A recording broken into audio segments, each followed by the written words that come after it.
บ่ได้ไป ฟ้องอันเหือเป็นว่า โอ้น้ำท่วมบ่แล้วมันบ่โอ้ย ท่วม แม่นว่ะโอ้น้ำเลย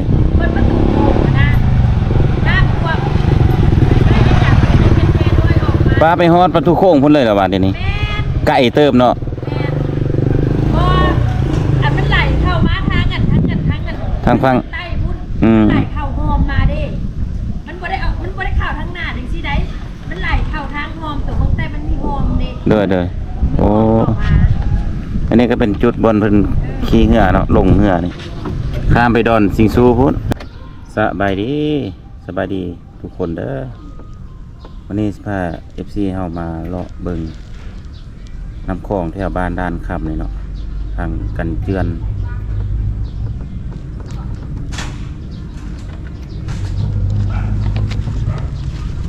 ไปชมเบิ่งนำกันเลยสิ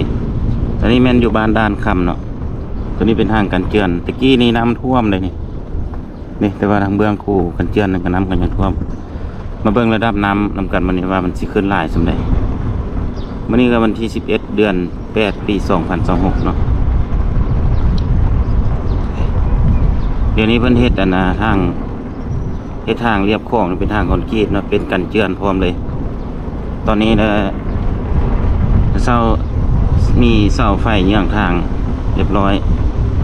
เนาะเพิ่นใส่เสาไฟเยื้องทางนำบ้านด้านข้ามหาบ้านสีชมเสือนี่โอ้น้ำคลองขึ้นหลายเลยทางนี้ก็แต่ว่าบ่ถึงขั้นขอบเขตอันตรายเนาะนี่ตัวนี้ก็ขี่รถเลาะสมบึงบรรยากาศ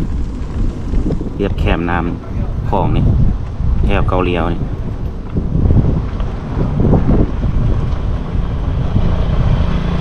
ี่เอามาต้นสวยเนาะต้นสวยจะบ่มีปกติจะมีคนมาออกกำลังกายเลยตอนแรงคนมาออกกำลังกายหลายนี่ก็ทานอาหารนี่สมวิวสายของวิวตอนแรงมาในเต็มหมดเลย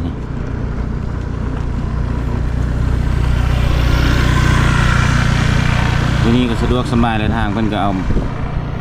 ดอกไฟยางทางมาใส่เนาะตอนแรกก็ประชาชนประเภทบ้านนี่ก็ได้มาย่างออกกำลังกายชมบรรยากาศเข้มของ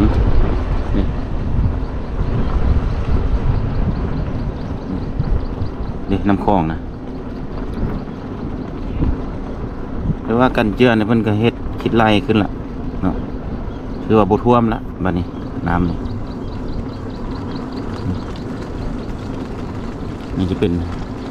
เงินเพเหือบนลงไปหาปลาหาอย่างเนาะนี่น้ำคลองขึ้นหาปลาเนี่ยขึ้นหาปลา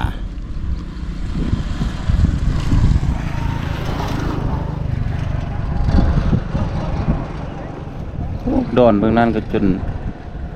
นเรียบฟังเลยน้ำเป็นท่วมแล้วพวกดอนสิงซูเนี่ย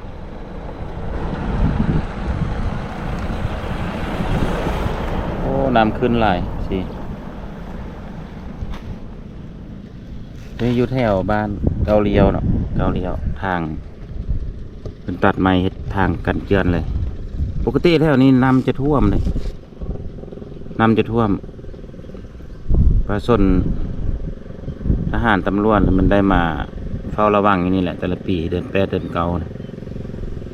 เพราะว่าน้ำมันจะท่วมเดี๋ยวนี้หายห่วงแล้วเนาะบ่ท่วมแล้วเพิ่นเฮ็ดกันเจือนใส่เฮ็ดทางกันเจือนพร้อมกันเลยมันเลาะขึ้นไปถึงมันเนาะ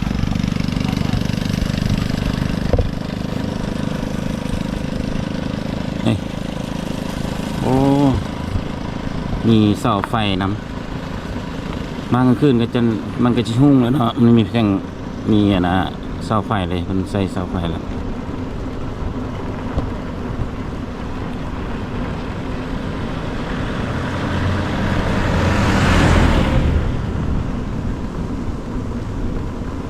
ก็ขี่เลาะลงไปเบิ่งแถวลุม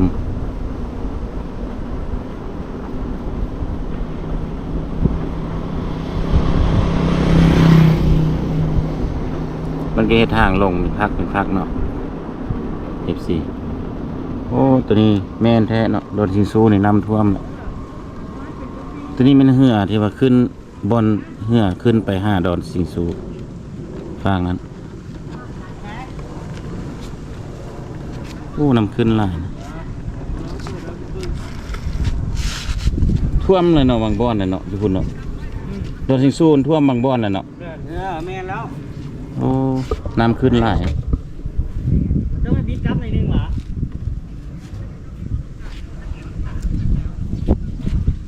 เต็มฟังเลยน้ ว่าแบ่งกล้องว่าเหมือนที่เนี่ย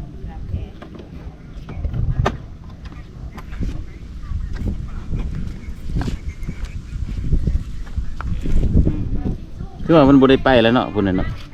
ช่วงนี้บ่ได้ไป กล้องอันเหือเป็นว่า โอ้น้ำท่วมบ่แล้วมันบ่โอ้ย รวม แม่นบ่โอ้น้ำโดย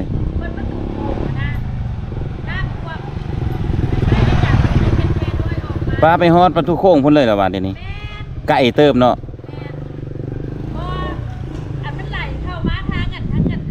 ทางฟังไหลเข้าหอมมาเด้มันบ่ได้เข้าทางหน้าจังซี่ได้มันไหลเข้าทางหอมตัวของแต่มันมีหอมเด้โดยโอ้อันนี้ก็เป็นจุดบนเพิ่นขี่เหือเนาะลงเหือนี่ข้ามไปดอนสิงซูพุ่นนี่แต่ว่าตอนนี้น้ำท่วมดอนละนี่ไปบ่ได้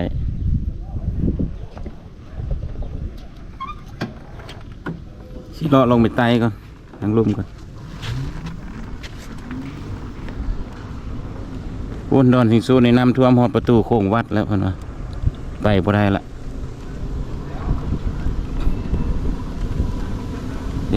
นี่ก็ซ้อมขึ้นมาพี่น้ำนะ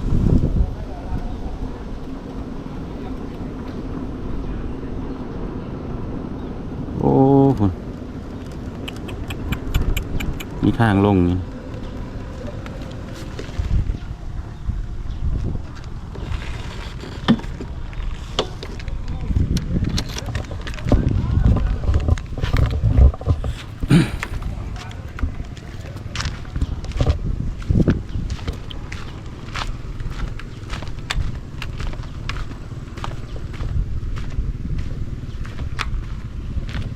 พุ่นดอนสิงซูอยู่เบื้องนั้นเนาะฟางนั้นพุ่นเรือน้ำท่วมหมดเลยสิเรือพอจะไปลินไปเที่ยวก็ไปบ่ได้แล้วนะน้ำท่วมฮอดวัดฮอดอันประตูโค้งวัดพุ่นนะเพราะมีห้องน้ำตัวนึงไหลเข้ามาฮั่นเลยโอ้น้ำขึ้นหลายเด้อ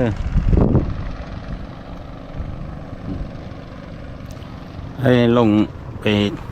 รอบไปทางลุ่มเบิกเติมจ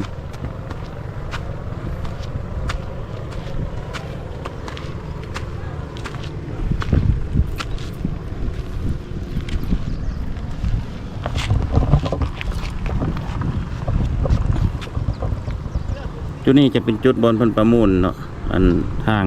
ลงไปดอนสิงซูกันแต่ว่าเดี๋ยวนี้อันเจ้าของเพิ่นว่าไปบ่ได้ละฝนตกน้ำท่วมดอนละเขาแนมเห็นนั่นก็ถือว่าฟางนั้นแม่นบ่ได้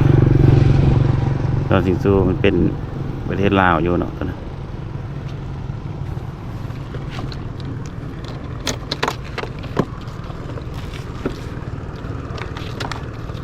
เลาะลงคนละสิข้ามไปไหนคุณน่ะโอ้น้ำท่วมเลยนะคุณกันเนาะเรียปากค่ะ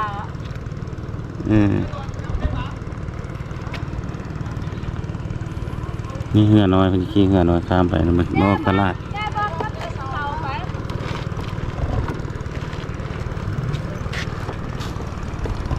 มาแล้วเหรอ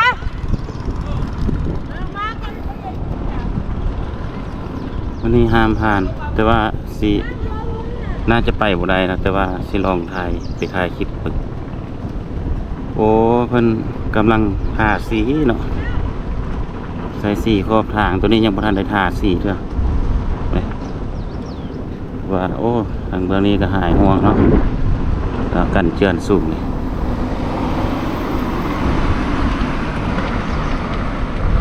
ขี่ลงไป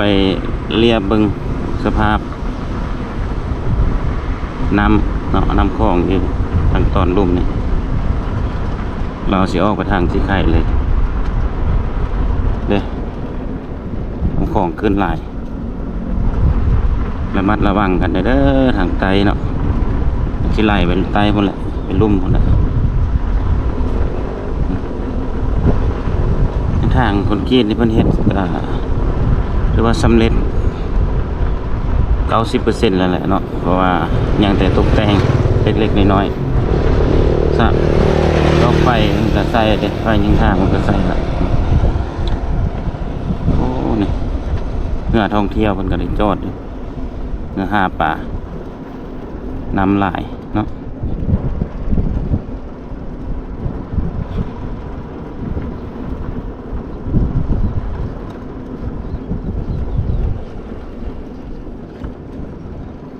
ก็ยังสูงอยู่เนาะกันเจือนี่ยังสูงอยู่ยังบ่ถึงขั้นขีดอันตรายนะแต่ว่ามื้อนี้ฝนเศร้าตกได้2 มื้อนี้นะเนาะแต่บ่ฮู้ว่าทางเหนือยังตกอยู่บ่ฮู้ว่ามันสิขึ้นอีกบ่น้ำนี่โอ้เพิ่นเฮ็ดอันท่าสี่ขอบทางยังแล้วเวลาแถวนี้ใส่ดอกไฟเยียงทางถือว่างดงามขึ้นอีกอันนี้เข้ามาต้นสวยเนาะ14เนาะมาเบิ่งบรรยากาศนำของแถวบ้านนี่แหละแต่ว่าบ่มีคนมาลิ้นมาเที่ยวเพราะว่ามันยังบ่ทันค่ำนะถ้าเป็นตอนแรงตอนค่ำจะมีคนมาลินประมาณ 4-5 โมง 5 โมงแรงเนาะก็จะมีคนมาชมบรรยากาศชมวิวแคมป์คลองนี่แหละแคมป์น้ำคลองนี่แหละจะค่อยขี่เลาะชมไปพุ่นเนาะโอ้ตัวนี้เพิ่นก็ได้ระบายน้ำออกน้ำทางในระบายน้ำออกระบายออกโคลน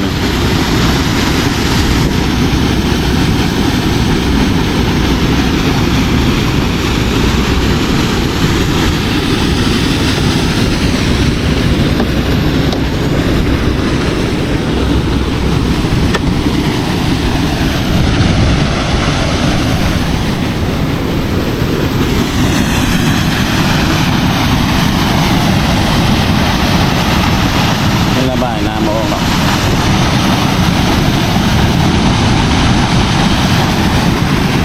โอ้ยเป็นบนปิดเปิดน้ำปล่อยน้ำแต่ว่าน้ำมันขึ้นสูงอะไรดูดออก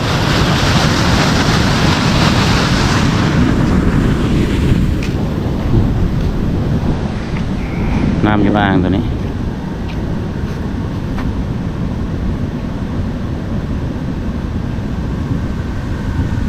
เป็นคลองน้ำเนาะเป็นคลองน้ำไปดูดน้ำออกลงไปลุ่มมันต่อสินี่เบิ่งที่เลาะลงไปลุ่มมันอีกอยู่แถวลุ่มพุ่นน้ำกระสีหลายบ่คือเรียบฟังบ่นี่ก็เป็นประตูปล่อยน้ำเนาะประตู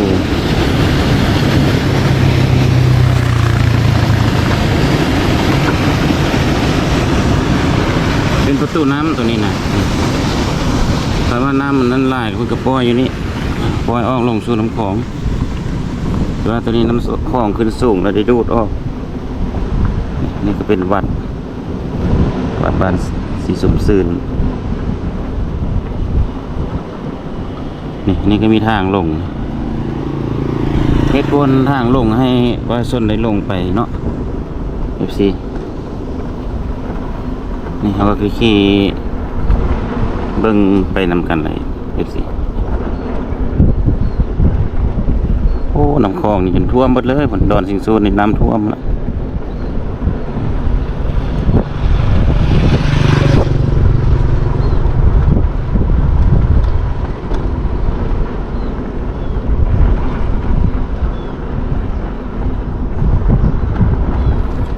ขี่เลาะลงไปพุ่นแหละไปฮอนบนอ่างน้ำประปาพุ่นแหละ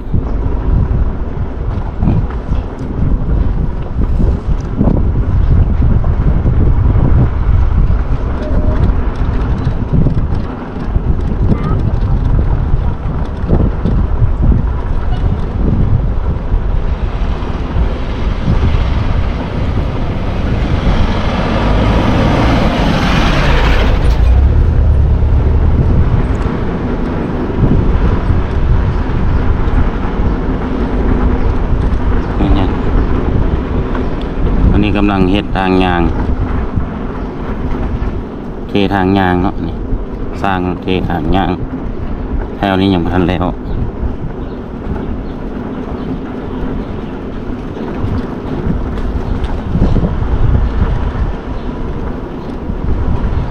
โอ้ยังน้อยเดียวเนาะ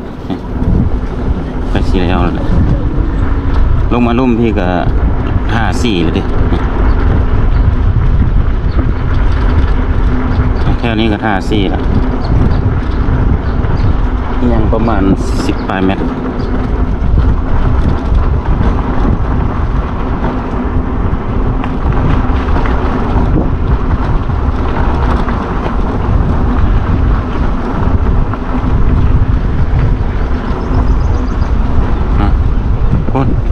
โดนสิ่งสู้ถือว่าท่วมแล้วน้ำโอ้ปีนี้น้ำไหลท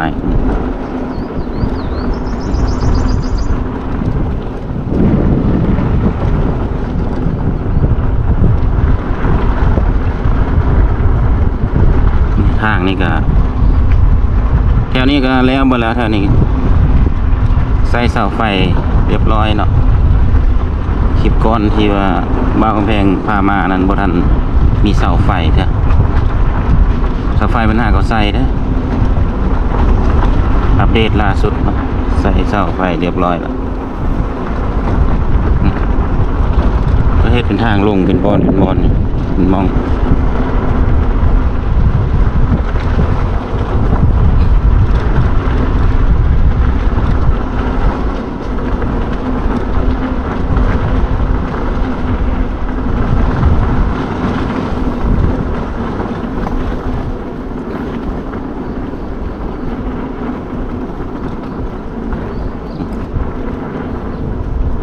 ตอนแรกมันจะมีคนมาออกกำลังกายอยู่นี่ร้ายเนาะขายเครื่องอาหารการกินพร้อม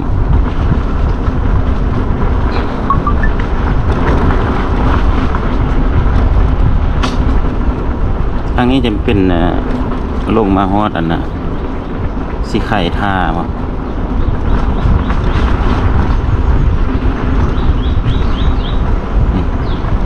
รูปนี่ก็เป็นเฮ็ดสวนน้ำก็ท่วมสวนละ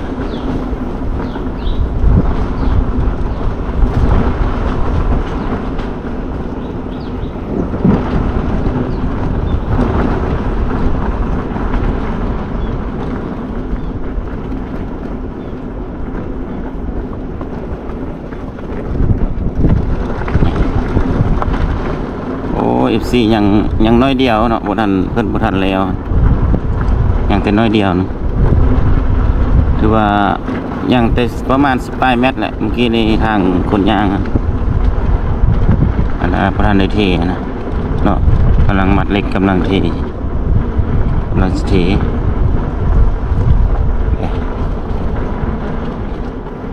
เราจะมาสุดอยู่นี่เนาะมาสุดอยู่นี่มาสุดอยู่หัวนี่หัวมีแผนต่อวะองค์การนำกร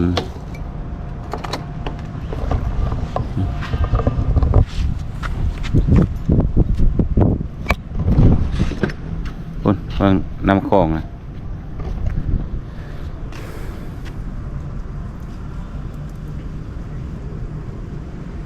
คลองขึ้นไหล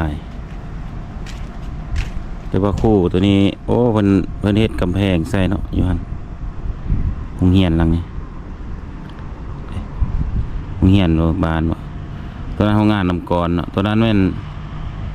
ที่เราเห็นอยู่พูดน่ะแม่นน่ะน้ำประปาเลยอันน่ะบนน้ำประปา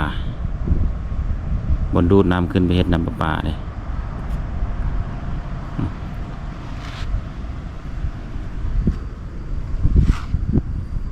างคนกรีดมาฮอดพีเนาะเกือบฮอด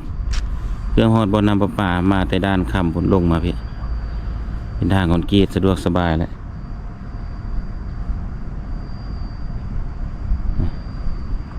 แต่ว่ามันจะมีทางออกอยู่เทิงคนนั้นเนาะมาทางนี้บ่มีทางออกมีทางมาสุดที่นี่เอาคลิปนี้มาวันนี้ก็ขอโจไว้สำนีเด้อ FC ขอขอบใจหลายเข้ามาแล้วผู้ใดบ่ทันกดไลค์กดแชร์ก็ฝากกดไลค์กดแชร์กดติดตามให้บ่าวกำแพงพากินพาเที่ยวได้เด้อเพื่อเป็นกำลังใจในการเฮ็ดคลิปต่อไปเนาะขอขอบใจหลาย FC บ๊ายบาย